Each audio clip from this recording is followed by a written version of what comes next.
안녕하십니까, 진학원입니다. 이번에 사실 간장 만드는 것 중에서 이제 미생물을 키워서 미생물이 분비하는 효소로 끊는 것에 대해서는 굉장히 찬양을 하고, 똑같이 가수분해인데 염산을 이용해서 분해하는 것에 대해서는 굉장히 염려를 많이 하는 것 같더라고요. 그 내용을 설명드리겠습니다. 사실 요즘 우리나라에서 가장 인기 있는 수출 제품이 김이죠. 김 같은 경우는 옛날에 홍삼 밀어붙였을 때는 안 되더니 김은 1조 원어치 수출할 정도인데, 가끔가다 방송에 떠요. 어떻게 염산을 처리하냐고. 근데 사실 알고 보면 염산으로 처리한 게 농약 처리하는 것보다 훨씬 안전하고 좋은데, 아무 문제 없는데. 그러니까 염산으로 처리 못하고 농약을 써야 되는 게 불행한 거지, 염산으로 처리해서 거기에 있는 잘못 자라고 있는 파래라든가 이물질 제거하는 방법이 안전한데 오해를 해가지고 죄인 취급하는 게 좀 안타깝더라고요. 그래서 염산 혹시 먹어본 사람 없죠? 먹으면 안 되죠. 근데 사실은 염산 같은 경우에 묽은 염산을 갖다가 무슨 묵다고 생각하는데 큰일 납니다. 묽은 염산이 10% 이하인 걸 묽은 염산이라 그러는데요. pH가 마이너스입니다. 100% 중에서 보통 우리가 많이 쓰고 있는 35%, 이걸 진한 염산이라 그러고, 얘에 비해서 묵다는 거지. 우리가 식품에서 유산이 염산이 pH 2 그쪽이거든요. 근데 보통 0.1%가 신데, 얘는 pH가 0.02인데도 불구하고 이렇게 많이 떨어져 있죠, pH가. 그래서 제가 pH 요거 먹어봤는데 허무하더라고. 거의 무미야, 무미. 다른 어떤 산보다 pH를 빨리 낮추니까 pH 3이라 그러면 다른 유기산으로 먹는 것보다 훨씬 안 쉬고 뭐 위례할 정도까지. 그러니까 사실은 pH로 봐서 6을 떨어뜨리는데 농도가 이건 없는 거나 마찬가지잖아요. 6, 5, 4. 이게 무슨 힘을 쓰겠어. 아무런 느낌도 못 주고. 그러니까 한 2 정도 돼야지 이게 좀 약간 시큼한 맛이 날 정도. 그리고 염산이라고 하는 게 여기 소금이란 뜻이에요. 소금산. 그렇죠. 여기 염이잖아, 염소잖아. 염산. 그래서 소금으로 만든 산이고, 실제로 소금 가성을 해서 이쪽으로 가면 가성소다 되고 이쪽은 염산되고, 같은 pH면 가장 순하고 안전합니다. 그래서 위산이 사실은 알고 보면 위에서 만든 염산인 거죠. 그래서 pH가 10%일 때 나머지는 2나 1밖에 못 떨어뜨릴 건데, 얘는 10%가 되면은 마이너스까지. 마이너스 0.5하고 1.5하고 차이가 뭐 2밖에 안 나잖아요. 100배입니다. pH라고 하는 것은 하나 떨어질 때마다 양이 100배기, 10배이기 때문에 pH 2 차이 나면은 특히 아래쪽에 가면 상상을 초월하는 고농도 생각하시면 되는 거죠. 그래서 염산 위험하다 생각하는데 식초도요, 90% 되면 위험합니다, 진짜로. 우리가 흔히 식초, 식용 시초 마시면 확 냄새 나고 강하잖아요. 그게 5% 전후예요, 5%. 그러니까 굉장히 강한 거죠. 근데 우리가 식품에 실제 쓸 때는 0.1% 전후 쓰는 거고, 고농도죠. 그래서 아까 단백질이 있는데, 단백질이 안정되게 딱 뭉쳐 있으면 잘 안 풀어지는 거죠. 첫 번째 할 일은 한 줄로 쭉 푸는 일. pH만 어느 정도 낮춰주거나 높여주면 쫙 풀렸어. 풀렸으면 벌써 흔들리고 나풀거리고 충돌하고 그러니까 끊어지기 좋은 상태.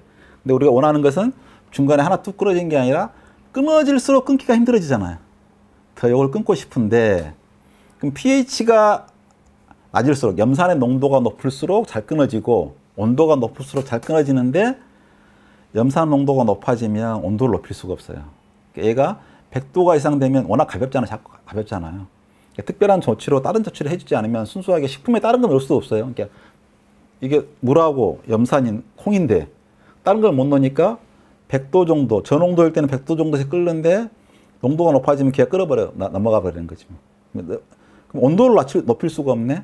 그러니까 낮춰가지고 한 20% 이하, 이 정도 농도에서 100도씨 놓고, 이게 할 수 있는 맥시멈 조건인 거지 뭐. 그러면 염산이고 100도니까 금방, 뭐 몇 초면 분해될 것처럼 보이지만 분해 안 됩니다. 하루 이틀 안 되고요. 한 일주일 가까이 끓여야지만 겨우 우리가 원하는 만큼 분해가 되는 거죠. 그래서 생겼는데, 그 염산이 염이라고 했잖아. CL이 많잖아. 굉장히 많이 들어가니까. 그러면 지방이 없으면 많은데, 여기가 이제 지방산 3개가 붙어 있으면 지방인 거고, 끊어져 나가면 얘가 그리세롤인데, 여기다가 염소가 하나 붙으면 3-MCPD. 사람들이 이제 화학 이름 MCP 들어가면 벌써 이제 불안한 거지 뭐. 포도당 이름을 뭔지 아세요? 정식 이름이? 요거 2, 3, 4, 5, 6의 5개의 하이드록시가 붙어있는 헥사날이에요.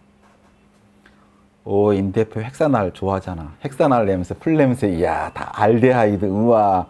알고 보니까 포도당 이름이 헥사날, OH기가 이렇게 5개가 붙어 있는. 비타민 C도 우리가 비타민 C 이렇게 편한 이름 붙여서 그렇지, 관형 붙여서 그렇지, 알고 보면 디하이드록시 에틸 디하이드로 퓨라논.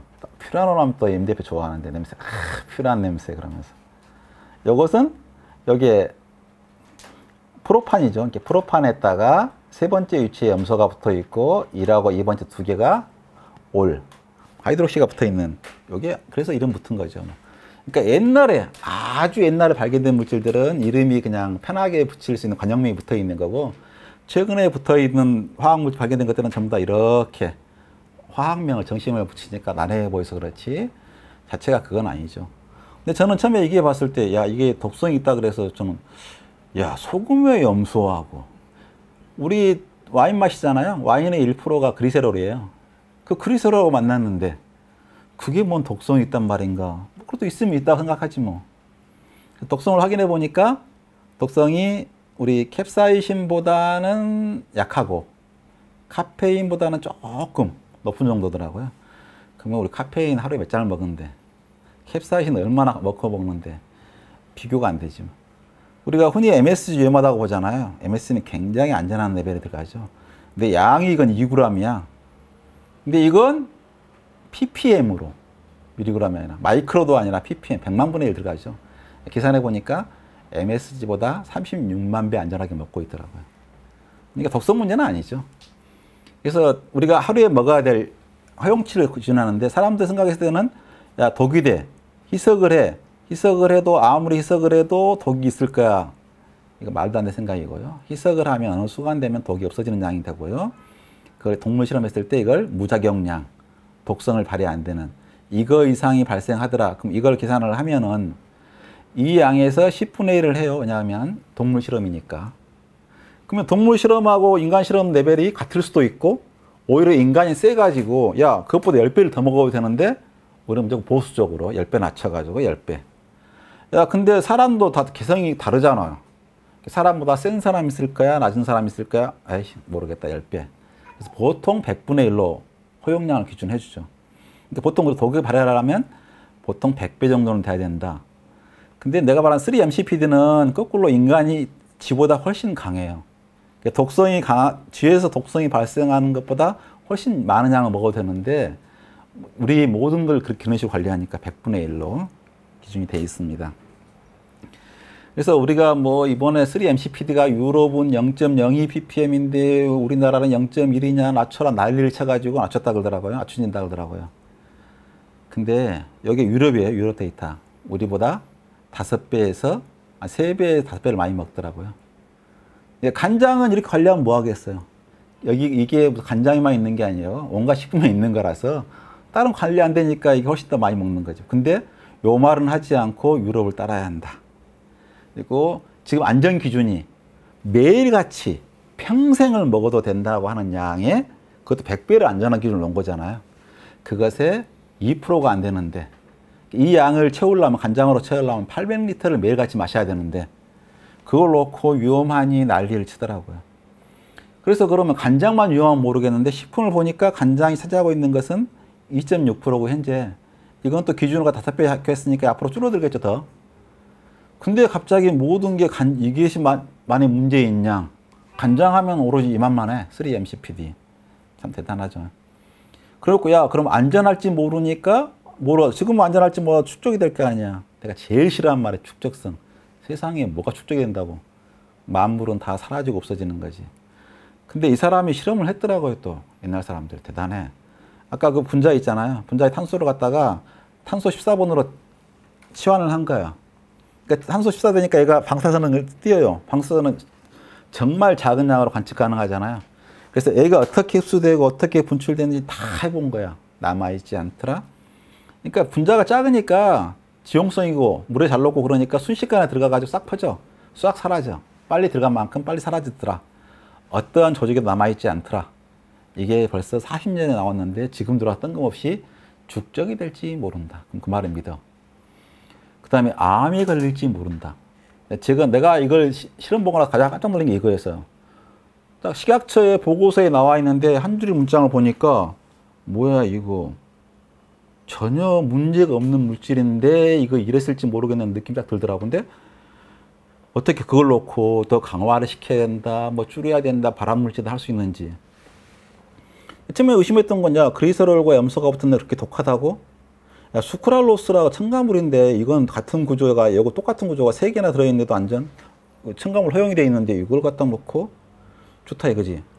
근데 아까 방사선으로 조사를 한 거야. 어떻게 되고 있는지, 대사를 하는데 보니까 얘가 알데하이드 된 다음에 젖산균, 클로로젖산이 된 다음에 옥살산이 되더래, 28%가.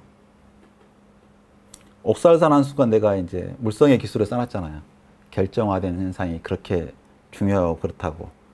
그럼 사실 우리가 결석이 2가지가 있죠. 요산 결석이 통풍, 미친 듯이 바람 불어 나쁘다는 통풍 하나 있고, 요로 결석은 옥살산 구조가 여기에 둘 다 마이너스를 띄고 있기 때문에 칼슘이 붙으면 또 옥살산이 붙고 해가지고 짝짝짝짝 돌을 만들어요. 그럼 사람 같은 경우에 결석 생기면 죽을 만큼. 그러니까 쥐 실험 결과에 뭐로 나왔냐 그러면, 쥐가 좀 지나고 좀 한참 먹이다 보면 이렇게 쫙 오그라든데 이렇게 체중이 빠지고 말을 못하는 거지 뭐. 얼마나 아팠으면. 그러니까 이게 만약에 독성이 있으면 온몸에 군데군데 망가져야 될 거 아니야, 난덤하게. 그런 거 있어야 될 건데 얘의 독성은 거의 다 신장, 콩팥 쪽만 나타나. 그러면 사람 같은 경우는 아파요, 죽겠어요, 검사를 해보면 돌이 보일 거 아니에요. 근데 돌이 보이겠어요? 그 뒤에 그 작은 콩팥에 있는 그 작은 돌이? 그러면 염증이 일어나면, 염증은 다 시간이 지나면 암으로 가잖아요. 그러면 결국 이게, 아니 이 사람이 방사선 조사를 해가지고 이걸 대사물질을 봤더니 그냥 바로 배출돼 버리는 거, CO2로 완전히 흡수돼 버리는 거 등 일부가 이렇게 가는데 옥살산이 생겨. 그러면 사람 같은 경우는 옥살산을 갖다가 시금치 같은 거, 야채가 그렇게 많아요. 이런 야채들 많아가지고 이게 3-MCP들은 먹을 양의 몇십만 배를 먹고 있는데, 몇만 배를 먹고 있는데, 쥐 같은 경우는 콩팥에가 이상하게 인산칼슘이 많아요. 사람보다. 사람은 인산칼슘이 많이 있지 않은데. 그래서 인산칼슘이 많은 칼슘하고 결합해서, 마이너스 끼는 것들 결합해서 일으킨 사건이 사카린 사건이에요. 사카린 같은 경우는 화학실험하다 우연히 집에 가서 빵을 찍어 먹었는데 유난히 빵이 달아. 뭐지? 손에 묻은 뭐가 그런가 보다 해봤더니 자기가 만들었던 사카린 분자가 달단 걸 알게 된 거지, 거꾸로. 그게 벌써 언제죠? 한 50년, 140년 됐네. 140년 전에 발견이 돼가지고 대량 생산을 했어. 그러니까 사람들이 그 당시에는 물자가 모자랐으니까 설탕 대신에 싸니까 먹었었지. 그런데도 야, 화학적이고 설탕도 아니고 단맛을 내니까 한편으로 이미 미국 같은 건 1910년대에 뭐 보존료 실험하고 난리 쳤거든. 옛날에 하도 그런 사건도 많고, 우유가 막 썩고 사건도 많고 그러니까. 미심쩍게 계속 보고 있는데 아무리 시험을 해봐도 독성이 없어. 그러니까 드디어 이제 59년, 60년대 페마이스 그라스, 그냥 이거 안전한 것 같다라고 공식 선언해 주니까 다음부터 더 많이 쌓고 몇백만 톤을 썼지 뭐. 우리나라에서도 설탕 대신에 당원 해가지고 그렇게 많이 썼어요. 썼으면 사실은 그렇게 많은 사람이 인체 실험으로 확인해 놓은 건데, 갑자기 그 당시 암이 이제 한참 난리가 되니까 77년대에 캐나다에 쥐 실험을 해보니까 암에 걸리더라. 발칵 뒤집어 갖고 난리가 나가지고 이제 그동안 이제 뭐 제거 표시하고 난리가 났지 뭐. 나중에 가서 해보니까 아, 사카린을 실험한 양이 너무 많이 집어넣고, 쥐 같은 경우는 특별히 콩팥에 인산칼슘이 많아서 칼슘하고 결합해서 결석을 일으켰고, 결석이 상처를 주니까 걔가 붓고 결국 계속 염증 때문에 암이 일어났다 그래가지고 인간하고 아무 관계가 없다, 발암물질 아니다, 사카린 안정해, 그리고 제외했는데, 그 다음에 실제로는 항암 성분까지 있다고 했는데 지금도 여전히 사람들은 사카린 하면 발암물질 머릿속에 써 있으니까 안 쓰는 거지 뭐. 그래서 사실은 염산, 그러니까 제일 황당한 게 이거지 뭐. 아니, 김을 구워 먹어. 굽지 마라. 구우면 발암물질 생긴다. 제발 삶아 먹어라. 그래도 김은 구워 먹는 걸 서슴지 않고, 그것도 뭐 기름 발라서 구워 먹어. 그러면 요거, 아니 김 살균할 때 김이 죽겠어요? 죽을 정도로 염산을 집어넣었으면 뭐 김이 뭐 어떻게 해? 중간에 끼어 있는 거 녹을 정도만 처리했으니까, 김애가 뭐 김은 바다에 있는 소금으로 만든 건데 혹시 그게 바다로 오염시킬 걱정을 하고, 인간이 수억 톤을 뻘어 부비봤자 그 주위에 바로 쏟아지는 그 고농도 쏟아진 그 주위에는 잠깐 농도가 높아질지 몰라도 걔가 뭐가 있겠냐고. 바다에 제일 많은 게 염소인데.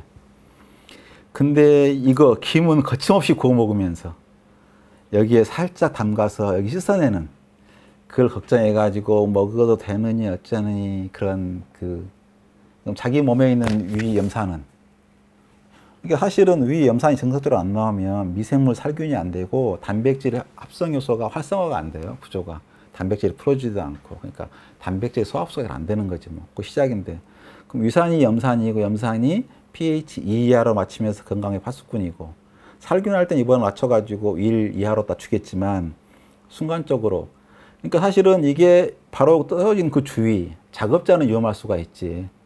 그러면 여기 우리 쇠 이런 것들 다 용광로에서 1000도 넘게 1500도 넘게 녹여서 나온 거 아니에요. 야, 이게 1500도에서 가열한 쇠네 이렇게 위험하네, 안 그러잖아. 근데 느닷없이 갑자기 김에 염산이 남아있을지 몰라. 자기 몸에 맨날 만들어진 위산인데 위산이 작게 나오면 건강을 잃을 수 있는데, 그렇게 걱정한다는 자체가 얼마나 우리가 황당무계한 건지. 사람들이 너무 익숙하면, 불은 꺼먹었어, 꺼먹어 익숙해, 아무리 그렇지 말라 해도 그건 태연전하게 불에다가 태워가면서 먹고, 염산은 처음 본 것 같아. 익숙하지 않아. 그러니까 아무리 안전하다 그래도 걱정하는, 그것은 조금 벗어나야 되지 않을까 그렇게 생각합니다.